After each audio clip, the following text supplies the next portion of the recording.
మోడీ ఊరికినే ఏది పడితే అది మాట్లాడు. చాలా టాక్టికల్‌గా మాట్లాడతాడు. ఆయన నోరు తెరిచి ఏదన్నా అన్నాడంటే, ఆ రిలేటెడ్‌గా కథ నడుస్తున్నట్టే. అందుకనినే మొన్ననే చెప్పుకున్నాం. ఏదో పెద్ద యుద్ధానికే సిద్ధమవుతున్నట్టున్నారు అన్నటువంటిది.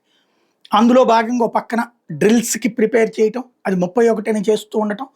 అదే సందర్భంలో కావాల్సిన ఆయుధ సంపత్తి సమీకరణ ఇయన్నీ జరుగుతున్న వేళ రాజ్‌నాథ్ సింగ్ పీఓకే స్వాధీనం చేసుకుంటామంటాం.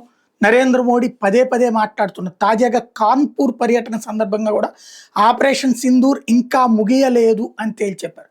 పాకిస్తాన్ అణుబెదిరింపులకి భయపడేది లేదు. అదేంటో చూపించాం. అణుబెదిరింపులు బెదిరించే పాకిస్తాన్‌కి ఆ భయం ఎట్లా ఉంటుందో చూపించాం.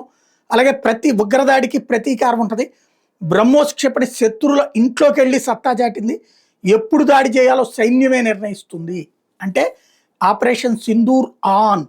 ఎప్పుడైనా ఏమైనా ఎలాగైనా జరగచ్చు అని తేల్చి చెప్తున్నారు.